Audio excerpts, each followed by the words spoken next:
Merong mga opisyal ng simbahang Katolika dito mismo sa Pilipinas na sila pa ang pangunahing nangunguna sa pagbaluktot, pagbibigay ng malisyosong konteksto doon sa House Bill na naisa ng ipasa ni Caro Dante Marcoleta. Bakit po nais ni Caro Dante Marcoleta na gawing opsyonal ang pagsabit ng mga krus sa mga ospital? Sapagkat mga kababayan, hindi lahat naman ng pumapasok sa ospital, hindi lahat ng ikino-confine sa ospital ay mga Katoliko. Ang nais lang po ni Caro Dante Marcoleta ay magkaroon po ng pantay-pantay na pagkakilala sa relihiyon. Okay. Dito, malinaw mga kapatid na itong INC vlogger, tabang pinalitaw niya na Katoliko pa ang may kasalanan kung bakit naging viral ang issue ni ngayon, Senador Rodante Marcolita, kaugnay sa tinatawag na anti-crucifix House Bill noong siya ay congressman pa. Kung maalala ninyo, meron yung nag-viral na House Bill number 4633 na noon ay congressman pa sa labing-walo na kongreso, no? 18th Congress, si Congressman Marcolita, Rodante Marcolita, na ngayon ay senador na. Unang punto dito, malaking posibilidad na isang political tactic ang ginagamit ni Marcolita at sa mga kasama. Dahil, alam niyo naman, maliban na siya ay papasok pa lamang niya sa 18th Congress upang makilala siya dahil sa viral na House Bill 4631. Dahil alam naman natin na may layunin talaga siyang hanggang magiging senador at ito'y nakamit talaga niya. Pero sa INC vlogger na ito ay para bang ang Katoliko pa ang may kasalanan kung bakit daw Merong mga opisyal ng simbahang Katolika dito mismo sa Pilipinas na sila pa ang pangunahing nangunguna sa pagbaluktot, pagbibigay ng malisyosong konteksto doon sa House Bill na naisa ng ipasa ni Caro Dante Marcoleta. ang simbahang Katoliko pa ang nagbigay malisyuso sa naturang House Bill. Tatalakayin natin ito dahil alam nyo, mula pa noong naitatag ni Felix Manalo ang Iglesia ni Cristo 1914, napaka-allergic na nila ng cross.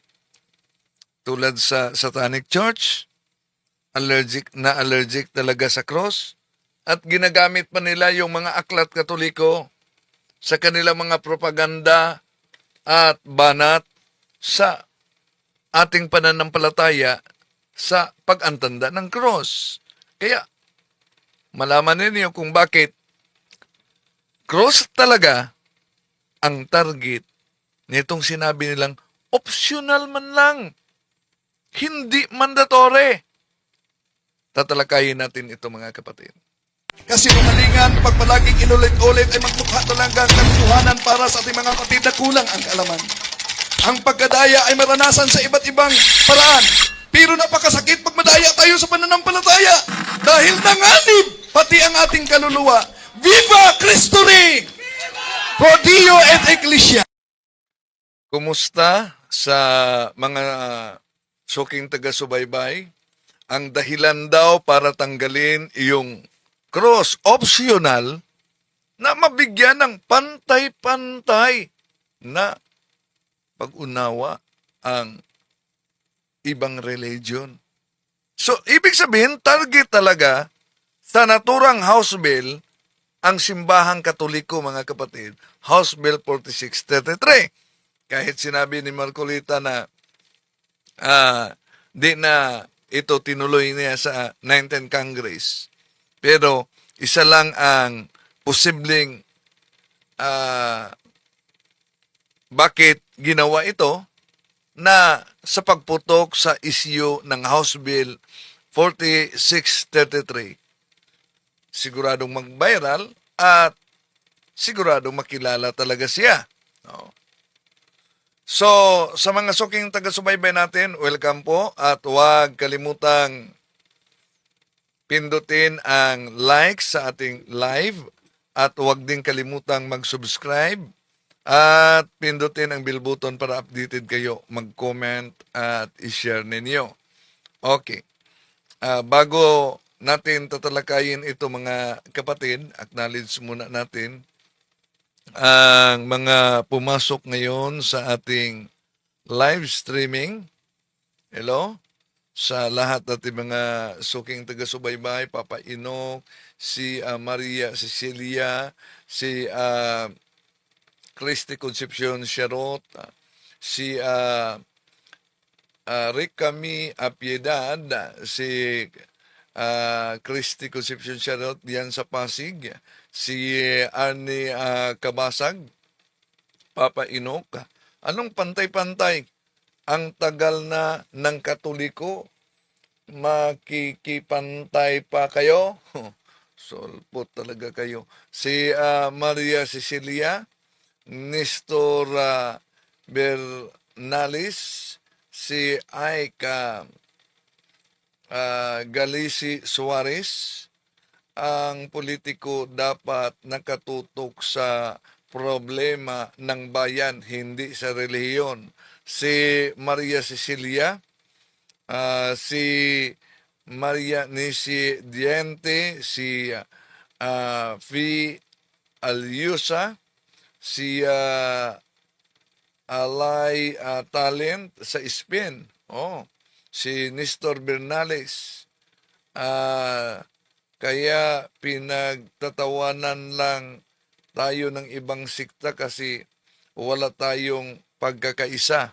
Well, kung ang usapan tungkol sa pagpili, di pwede na ang simbahan ay magiging tulad sa Iglesia ni Kristong kay Manalo na talagang ideklara, ito ang dapat ninyong sundin. Ang simbahan ay magbigay lamang ng gabay kung sino ang dapat pipiliin. So, bakit cross talaga ang numero unong target ni Marcolita? Una, siya ay kaanib sa Iglesia ni Kristong Tatag ni Felix Manalo. Pangalawa, alam niyo naman na pag Iglesia ni Cristo, abay, grabe talaga. Allergy talaga yan. Hello kay Karel Jean Bourbon, no, diyan sa Diocese of Pagadian. Allergy talaga yan sa cross. Kaya, sa pagkakataong ito, pakinggan natin. Itong INC vlogger, Tinig ng Karunungan. Ito'y tinatalakay niya noong malapit na ang eleksyon. No, bilang paglilinaw sa House Bill ni Marcolita. Pero dito ay nauna nang sinabi niya, may mga leader o mano ng Katoliko na binaluktot at binigyan talaga ng misconception ang panukala ni Marcolita. Pero din naman niya binanggit kung sino yung leader ng Katoliko. Okay, pakinggan natin ito. Ipapakita namin mismo sa screen yung House Bill number 4633 na mismong kinuha pa namin sa website ng gobyerno, ng Congress. Malinaw, nakalagay long title, An Act Making the Hanging of Religious Mementos such as crucifixes in hospital suites optional. Walang nakalagay na mandatory. O di kaya anti-crucifix. So, wala umanong nakalagay sa panukalang batas na mandatory. At wala dang nakalagay na anti-crucifix bill.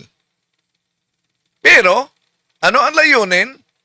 At ang lusot nila mga kapatid, Ang nakalagay diyan, optional. Optional. At walang anti-crucifix bill. Pero, malinaw na sa panukala na House Bill 4633 na, of course, di yan pinagpatuloy ni Rodante Marcolita na ngayon ay senador na mga kapatid. Ang layunin ay optional daw. Pero gagamitin natin yung tinatawag na kahit konti lang na common sense. Bakit?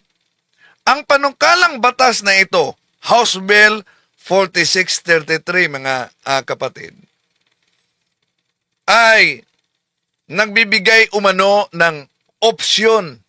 Opsyon sa isang anti-Catholic. Ibig sabihin, hindi Katoliko, lalo na sa mga iglesia ni Cristo. Pero meron naman silang New Era Hospital, di ba? Kung ang tinatalakay ni Marcolita yung mga Muslim, meron namang hospital ang mga Muslim din. At meron ding mga government hospital. Pero, generic term ang ginagamit ni Marcolita noon sa kanyang House Bill 4633. Bakit? Di sinabi na ito'y para sa government hospital, mga kapatid. So, optional lang, hindi daw mandatory. Sa isang anti-Catholic o kahit sino mang yung pasyente na may takot o pasyenteng may galit sa cross ng ating Panginoong Hesukristo, optional lang daw ipatanggal ang crucifix. Kahit sa ang ospital sa Pilipinas, pag siya ay na-admit o magpa-admit sa naturang hospital. Yan. Kaya, ang sabi, paliwanag ni Marcolita at paliwanag sa INC vlogger na ito, hindi naman sinabing mandatory. Iba ang optional, iba ang mandatory. Pero sa optional na ito, binigyan ng karapatan ang anti-Catholic at ang sino mang may takot at galit sa cross ng ating Panginoon Hesukristo na may karapatan ang sino mang anti-Catholic o mga allergy sa cross na ipatanggal ang crucifix kahit sa ang ospital sa buong Pilipinas. Ang tanong, may mali ba sa batas na ito? Ano ang mali sa batas na ito? Una, mga kapatid, di ba naisipan, bakit kailangan pa magawa ng batas? Tulad, panukalang batas pa lamang ito, House Bill 4633. Ang punto dito, bakit kailangan pa magawa ng batas? Una, wala namang batas dito sa Pilipinas na nagsasabing required ang lahat ng mga ospital sa buong Pilipinas, Katoliko man at hindi, na magkaroon ng crucifix. Di po ba? Kaya, sadyang nais lang talaga gawin ni Marcolita na maging batas upang ang sino mang lumabag, hindi, may kaparusahan talaga pag magiging batas na kung natuloy ang House Bill 4633. Dahil magiging batas, may kaparusahan ang sino mang lumabag. Sino man ang hindi sang-ayon sa request ng anti-Catholic o sa sino mang pasyente na takot sa cross ng ating Panginoon Hesukristo na ipatanggal ang crucifix sa silid ng ospital. Di po ba?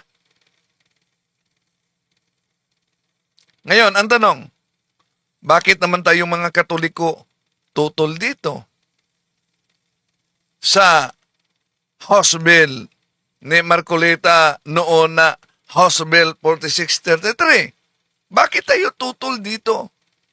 Simple lang ang sagot, mga kapatid. Dahil napakatalinong ginamit ni Marcolita na ngayon senador ang salitang ospital. Generic term, hindi specific. Hindi binanggit kung ito ba'y government-owned hospital. Ang tinutukoy niya na dapat sakop sa kanyang House Bill. Dahil napaka-general ang word, mga kapatid, na ginagamit, napakalinaw na malinaw pa sa sikat na araw na sakop nito ang Katolikong ospital sa buong Pilipinas. Di ba? Di po ba mayroon namang ospital ang INC, yung tinatawag nilang New Era Hospital. Ngayon, kung itong panukalang batas, mga kapatid, halimbawa, isang tao na allergic at galit na galit sa cross, at siya ay nagpa-admit sa isang Catholic hospital. Dahil sa batas, ang tinatalakay natin, yung panukala, kung ito'y matuloy na magiging batas, mga kapatid, dahil merong batas, anong ibig sabihin? No choice ang management ng ospital, no choice ang mga pare, no choice ang mga madre, mga kapatid, na nagpapalakad sa ospital, kundi tanggalin ang mga crucifix. Anong sunod? Tanggalin ba ang mga imahe ng mga santo? Dahil ang nagpa-admit ay hindi Katoliko? Ngayon, kung ayaw ng management ng Katolikong ospital, ano ang mangyari? Di ba? Dahil batas na magiging batas, maaari itong ikakulong dahil sa paglabag sa batas na ito. Di pa binanggit kung ano ang hatol o ano ang punishment sa naturang panukala, mga kapatid. Ngayon, kung ang pasyenteng Katoliko naman, halimbawa, pasyenteng Katoliko, magpa-admit sa New Era Hospital na pinag-aari ng Iglesia ni Cristo na inaniba ni Marcolita, mga kapatid. Dahil ayon sa INC vlogger na ito, ang layunin daw para na ipatanggal ang crucifix. Ano ang layunin?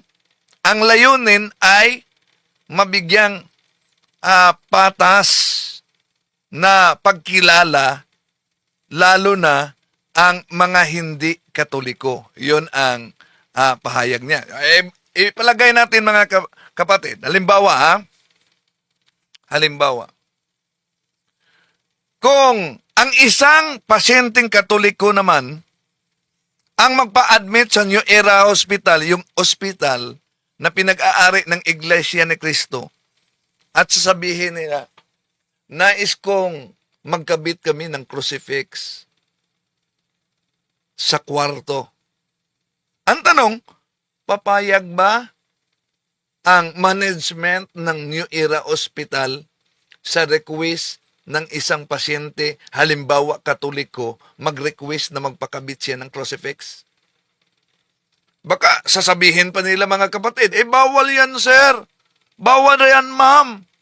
Doon na lang kayo magpa-admit sa mga ospital na pinag-aari ng gobyerno o kaya sa Catholic Church. Dahil may crucifix din. Di po ba? Ang gusto nila, respeto daw sa mga hindi Katoliko. How about sa Katoliko na magpa-admit sa kanila? So, alam nyo, mga kapatid, mula pa noon, grabe talaga ang banat nila sa cross. At ito, tatalakayin natin. Tatalakayin natin isa-isa. Isa-isa. Oh. Now, kung itong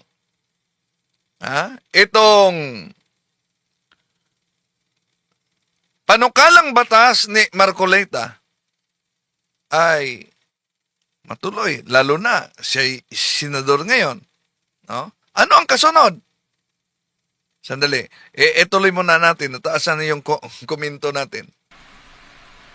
Hindi sinabi ni Caro Dante Marcoleta mandatory alisin lahat ng krus, hindi ganun, optional. So, hindi naman ganun umano na alisin lahat na cross, optional. Oh. Di ang tanong, una, wala namang batas na nagsasabing ang mga ospital ay lagyan talaga ng cross. Pero bakit kailangan na may optional? Na may optional na tanggalin ang cross. At ba't cross ang target talaga? Kaya, ang tanong, dahil cross ang target, ano ang kasunod nito?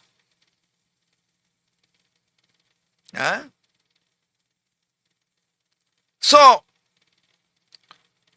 malinaw mga kapatid na inaamin naman nila na si Marcolita ay kaanib talaga sa siktang tatag noong Hulyo 27, 1914 ni Felix Manalo ang Iglesia ni Cristo. Kung sakaling naipasa o ngayon siya ay mambabatas pa rin sa Senado, mga kapatid, kung sakaling maging batas ito, alam naman natin, una, pira ng taong bayan ang ginagastos para maproseso ang isang panakalang batas para magiging isang batas. Pira na galing mismo sa mga nagbabayad ng buwis, di po ba?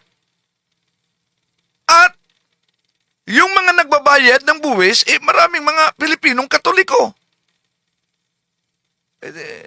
Asan yung sinasabing respeto ang kailangan sa panukalang batas na ito? Na yung nagbabayad ng buwis, kung saan kinuha ang pera para sa paggastos para maproseso ang panukalang batas, galing sa karamihang mga Katoliko, mga kapatid. Ngayon, ang tanong, ano ang kasunod kung sakaling magiging batas ito? Dahil kailangan umano, bilang respeto, lalo na sa mga hindi Katoliko na allergic sa cross ng ating Panginoon Jesucristo. Anong kasunod? Pwede bang ipatanggal yung cross sa sementeryo bilang respeto sa mga nalibing na hindi mga Katoliko? Anong kasunod? Pwede bang ipatanggal yung cross sa public places tulad sa park, tulad sa plaza, sa museum, sa mga palengke, sa mga terminal, sa mga public transpo? Dahil maraming mga naglalakad at bilang respeto sa mga taong hindi Katoliko? Anong kasunod? Pwede bang gawa na din ng panukalang batas at magiging batas? Na tanggalin na lang ang pangalan sa mga kalsada na nakapangalan ng mga santo, nakapangalan ng mga santa bilang respeto sa mga hindi Katoliko? Ano pang kasunod? Pwede bang papalitan na lang ang pangalan ng ating bansa, Pilipinas, dahil galing ito sa pangalan sa isang Katolikong hari sa Espanya na si King Philip? Pwede bang palitan na lang ang pangalan ng mga barangay, mga bayan, mga lugar na nakapangalan sa mga santo, nakapangalan sa mga santa bilang respeto sa mga hindi Katoliko? Yun po ba? Sino ang mag-adjust? Alam naman natin, napakaraming problema sa ating bansa, mga kapatid.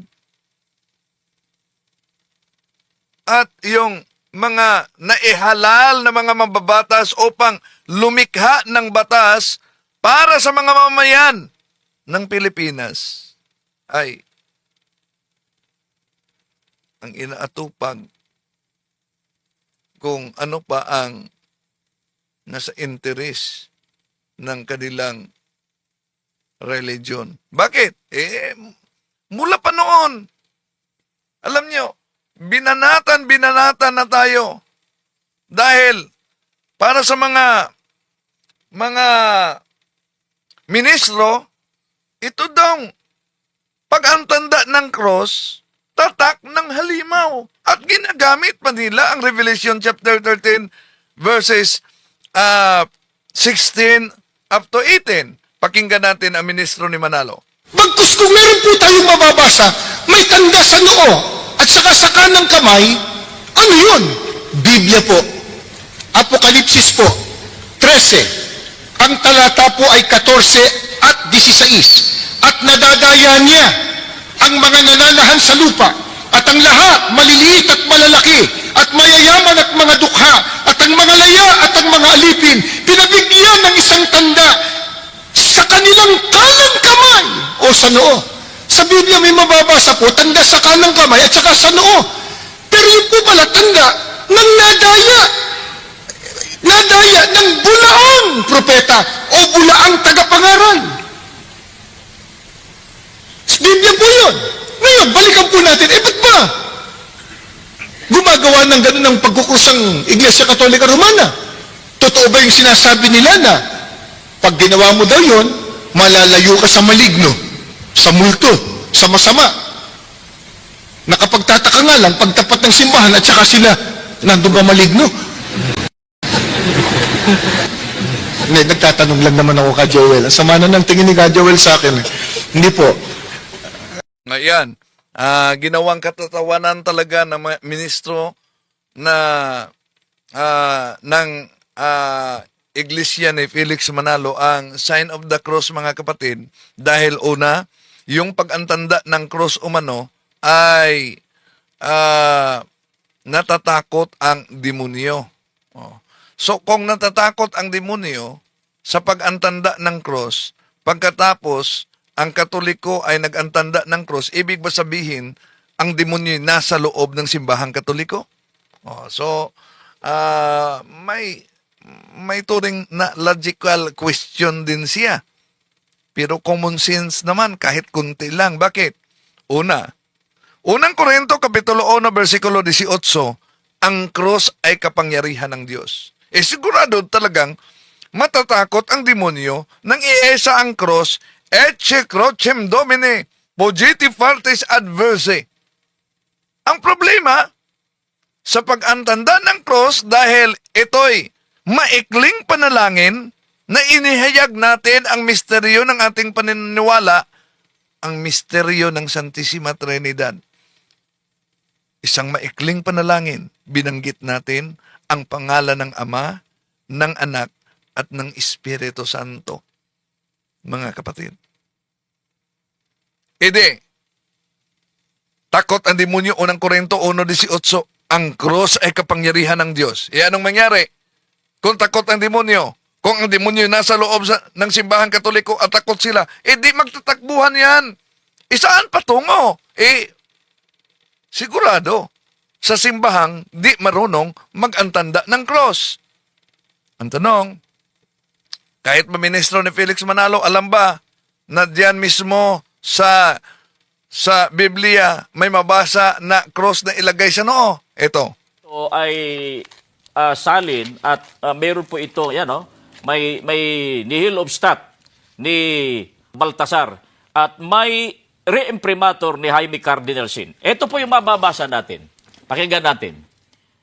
Sinabi sa kanya ng Panginoon, lumibot ka sa lungsod, lumibot ka sa Jerusalem, at tatakan mo ng krus ang mga noo ng mga taong humihibik at umiiyak, dala ng lahat ng kasuklam-suklam na bagay na ginagawa sa loob ng lungsod. Jose, di may mabasa pala, may salin pala ng Biblia na mabasa, mga kapatid, na tatakan ng cross ang noo, pero yung ginamit nila na talata, halimbawa, napakinggan ninyo, nakita ninyo, Apokalipsis Kapitulo 13, versikulo 16, 18, malinaw naman ang sinabi diyan. Tatak ng halimaw at ang tatak ng halimaw diyan, hindi ang antanda ng cross. Bilang ng halimaw ay 666. Napansin nyo, pinagdugtong-dugtong nila, mga kapatid. Gamit ang Biblia at ginagamitan pa nila ng aklat katoliko, sino ngayon ang nadaya? Sasabihin nila, o di buwa ba ang pag-antanda gamit ang kanang kamay o sa noo? Nagtataglay talaga yan ng bilang ng halimaw at yung halimaw, bilang ng halimaw ay malinaw, 666. Saan ba yan natupad? Dahil ayon, natupad umano yan sa simbahan katoliko. At ginagamit nila ito, ang aklat katoliko, na ang pamagat ay siya ang inyong pakinggan, ang aral katoliko ni Father Enrique Demon. Ginagamit nila sa pahina 11, mga kapatid. Balikan natin ang ministro ni Felix Manalo. Ito. Kung po itong aklat katoliko, siyang inyong pakinggan, aral katoliko, sa pahina 11, ito po sabi niya, ang tanda ng Santa Cruz ay siyang tanda ng taong katoliko. Ang paraang ginagawa sa paggamit ng Santa Cruz ay dalawa, mag-antanda at ang mag-krus. Ang pag-aantanda ay ang paggawa ng 3 krus ng hinlalaki ng kanang kamay, ang unay sa noo. Sabi po nila, yung sign of the cross o pagkukrus, talagang tanda daw yan ng taong katoliko. Totoo naman po yun. Pagka nakita nyo, pagtapat ng simbahan, alam mo na, anong relihiyon nun? Ayan, ang ginagamit. At pinagtagpi-tagpi nila ang Revelation chapter 13, verses 16 up to 18, at ang aklat na itong siya ang inyong pakinggan, ang aral katoliko, plus pinagtagpi-tagpi pa nila ang Pasyon Candaba. Bakit? Ano ang nakasulat sa Pasyon Candaba? Ito. Tawag nilang mahal na araw, kinakanta. Ano po? Pasyon. Pasyon. Oh. Ipakakanta po natin kay kapatid na Joel.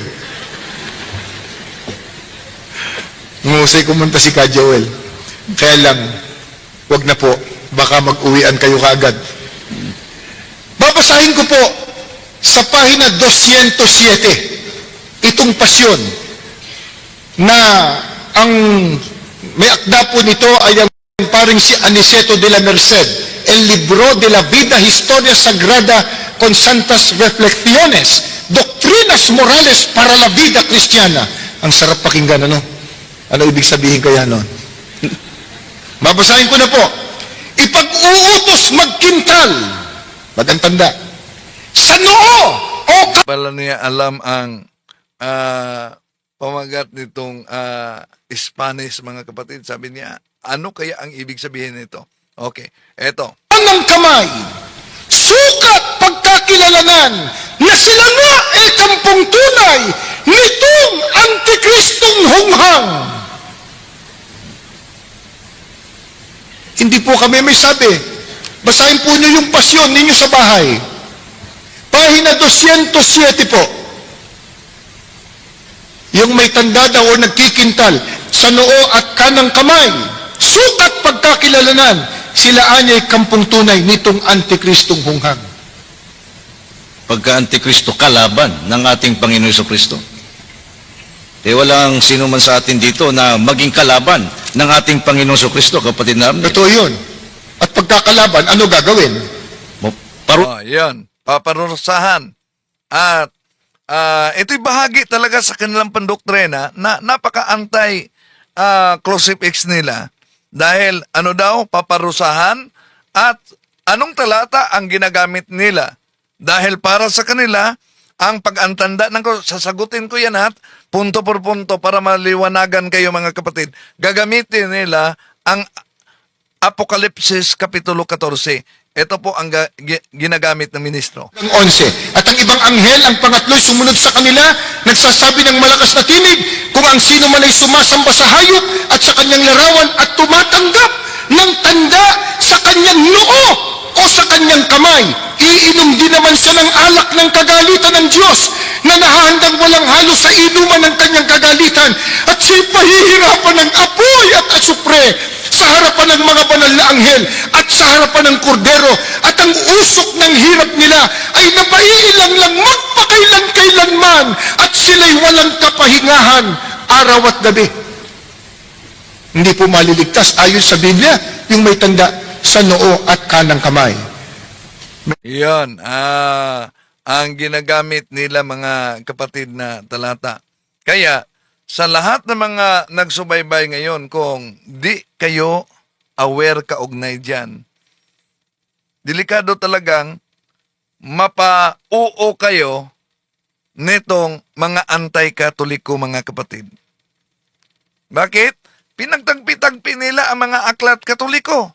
Pero sasagutin natin ito punto por punto. Una, yung referensyang ginagamit nila, siya ang inyong pakinggan ang Aral Katoliko, pahina 11. Sa pahina 11, at pagkatapos, pinagtagpi-tagpi nila ang Apokalipsis Kapitulo 13, versikulo 16-18. Isa-isahin natin ito mga mahal na kapatid, para maliwanagan kayo. Kung po itong aklat katoliko, siyang inyong pakinggan, Aral Katoliko, sa pahina 11, ito po sabi niya, ang tanda ng Santa Cruz ay siyang tanda ng taong Katoliko. Ang paraang ginagawa sa paggamit ng Santa Cruz ay dalawa, mag-antanda at ang mag-krus. Ang pag-aantanda ay ang paggawa ng 3 krus ng hinlalaki ng kanang kamay, ang unay sa noo. Sabi po nila, yung sign of the cross o pagkukrus, talagang tanda daw yan ng taong Katoliko. Totoo naman po yan. Pagka nakita nyo, pagtapat ng simbahan, alam mo na, anong relihiyon nun? Yan. Ang ginagamit nila, siya ang inyong pakinggan, at pinagtagpi-tagpi nila sa Revelation chapter 13, verses 16 up to 18, na ano ang mabasa sa naturang talata mga kapatid. Ulitin natin. Ito ay Sandali. At meron po ito. Ulitin natin. Ito. Bagkus kung meron po tayong mababasa, may tanda sa noo at saka sa kanang kamay, ano yun? Biblia po. Apokalipsis po, 13. Ang talata po ay 14 at 16. At nadadaya niya ang mga nananahan sa lupa, at ang lahat, maliliit at malalaki, at mayayaman at mga dukha, at ang mga laya at ang mga alipin, pinabigyan ng isang tanda sa kanilang kanang kamay o sa noo. So, napakalinaw naman ang binasa sa kanang kamay o sa noo. Sa English, or. Walang kaugnayan sa cross. Yung ginagamit nilang referensya na nagiging diferensya, siya ang inyong pakinggan ang Aral Katoliko sa pahina 11 ni Father Enrique Dimond is VD. Walang koneksyon sa talatang ginagamit, Apokalipsis Kapitulo 13, versikulo 16, 18 mga kapatid. Bakit? Dahil walang binanggit na salitang cross sa Apokalipsis Kapitulo 13, versikulo 16. Kaya hindi pwedeng iugnay ang sign of the cross sa Revelation o pahayag, Kapitulo 13, versikulo 16, mga kapatid. At wala ding binabanggit na salitang cross sa referensyang Pasyon Candaba, pahina 210 na binasa ng ministro. Pakinggan ninyo, may mabasa bang cross sa kaniyang binanggit ditong Pasyon Candaba? Ito, mga mahal na kapatid. Tawag nilang mahal na araw, kinakanta. Ano po? Pasyon. Pasyon. Oh. Ipakakanta po natin kay kapatid na Joel. Ngusay kumanta si Ka Joel. Kaya lang, wag na po. Baka mag-uwian kayo kaagad.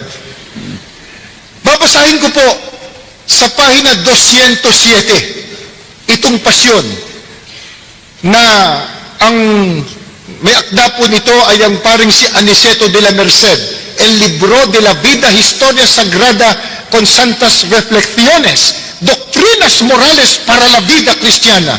Ang sarap pakinggan, ano? Ano ibig sabihin kaya nun? Babasahin ko na po.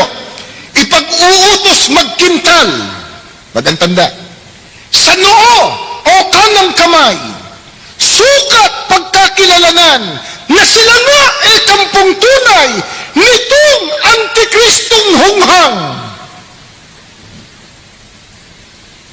Hindi po kami may sabi. Basahin po niyo yung pasyon ninyo sa bahay. Oh, so, kahit mabasahin ang pasyon, misleading talaga itong ginagawa ng mga ministro ni Felix Manalo. Bakit? Una, sa pasyong kandaba na ginagamit nilang referensya, mga kapatid, no? Kung tandaan natin, wala namang salitang cross sa referensyang pasyong kandaba ito na ginagamit nila. Kaya, walang kaugnayan ang cross na ginagamit nila sa referensyang siya ang inyong pakinggan ang aral katoliko, pero dito pinagtagpi-tagpi ng mga ministro para makaguyo sila ng mga inosente. Ang kinukot sa referensya na pasyong kandaba, mga kapatid, at yung aklat na siya ang inyong pakinggan ang aral katoliko ni Father Enrico ay walang kinalaman sa isa't isa. Bakit walang kinalaman sa isa't isa? Kahit pa may ilang salita na parang kaparihong ginagamit sa dalawang kinukot sa referensya.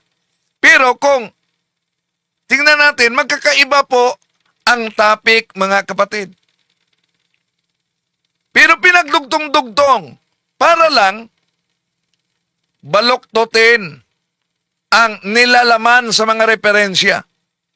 At ito'y isang malinaw na pandaraya, istilong pandaraya, mga kapatid. Malinaw na isang pagbaluktot at pandaraya gamit ang mga aklat katoliko. Kaya nga, dapat i-share ninyo ito sa kapwang mga katoliko para ma-aware sila na itong mga aklat na ito ay ginagamit, pinagtagpi-tagpi na mga referensya sa mga ministro ni Felix Manalo na out of context naman para lang mabaluktot nila ang tunay na pahayag sa aklat katoliko. Eh di po ba, yun ay isang malinaw na panluluko, no? Panluluko sa mga kaanib ng simbahang katoliko na walang alam. So, kaya, tinatalakay natin ito at ito ang dahilan kung bakit cross talaga ang target kahit sa panukala. Sa kinukot ng referensya mula sa Pasyong Kandaba, ito mga kapatid, bakit binanggit yung magkintal sa noo o kanang kamay? Una, dahil tinatagalog at pinaparaphrase ang pahayag sa talatang Revelation chapter 13 verses 16 up to 17 sa aklat na ito. Pero kung ang babanggitin, mga kapatid, ay kaugnay sa cross, nasa pahina 219 ang cross sa Pasyong Kandaba. Ito, mabasa ninyo sa pahina 219. Ito ang mabasa natin. Ang daing ko'y kaawaan na makamtan mo, ang kanan maging iyong pakinabang nang sa krus mo'y pagkamatay at sa glorya kong walang hanggan. Napansin ninyo mga kapatid na ang language Tagalog, Old Tagalog pa ang ginagamit dito na may kaugnayan sa Spanish language noon. No? Makalumang Tagalog pa ang ginagamit dito. So, dito makita ninyo na pinagtagpi-tagpi talaga ng mga INC ang nakasulat sa Biblia. Pero, okay, basahin natin ang Revelation chapter 13 verses 16 up to 17. Ito ang nakasulat kasi mga kapatid. He also forced everyone small and great, rich and poor, free and slave, to receive the mark on his right hand or on his forehead, so that they could not buy or sell unless they had the mark, which is the name of the beast, or the number of its name. So kung ang katuparan nito mga kapatid sa tinatawag na pangtatak ng halimaw ay ang sign of the cross, hindi po pa sinabi sa 17, walang sino mang makapagbinta at makapagbili kung walang tatak. Kailan naman nangyari na di ka pwede magbinta at magbili kung di ka marunong mag-sign of the cross? Kaya out of the topic sila. At nabasa na to, wala namang binanggit na cross, kundi tanda ang meron. Tanda, hindi cross. Ang tanda na binanggit, hindi yan cross. Bakit hindi cross? Dahil biblically, ang cross, tanda talaga ng kapangyarihan ng Diyos. At ito'y makapagligtas. Unang Korinto, Kapitulo 1, versikulo 18, kung tingnan natin ang Standard Bible, ito po ang mabasa natin mga kapatid. Sapagkat ang mensahe ng cross ay kahangalan sa mga napapahamak, ngunit para sa ating mga naliligtas, ito ay kapangyarihan ng Diyos. O say, kita. Ano daw? Sa mga napahamak, ang mensahe ng cross ay kahangalan. Sino ba ang katuparan dito? Tanong, ang early Christians ba, ginagamit na ba nila ang cross bilang palatandaan? Kaya kung ginagamit nila ang referensya, Aklat Katoliko, dapat sisilipin nila ang history para hindi hanggang story. Europe Before Modern Times by O'Brien.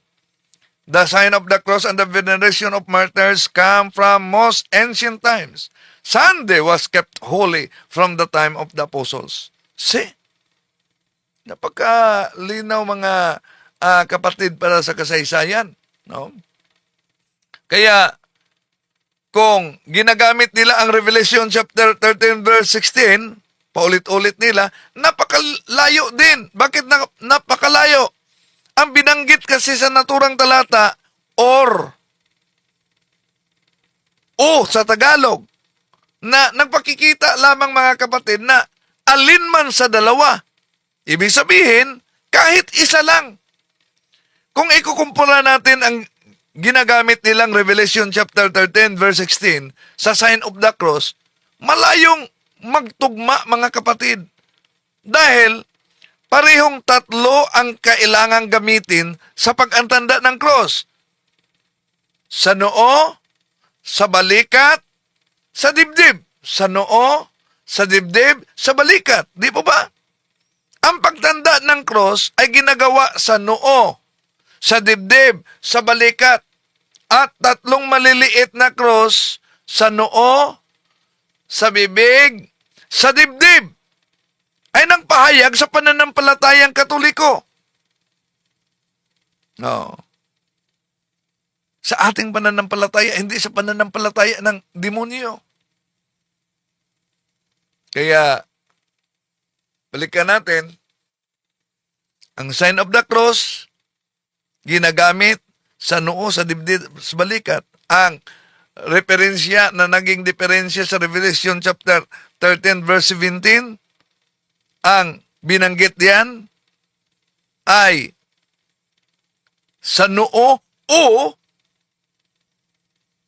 sa kanang kamay.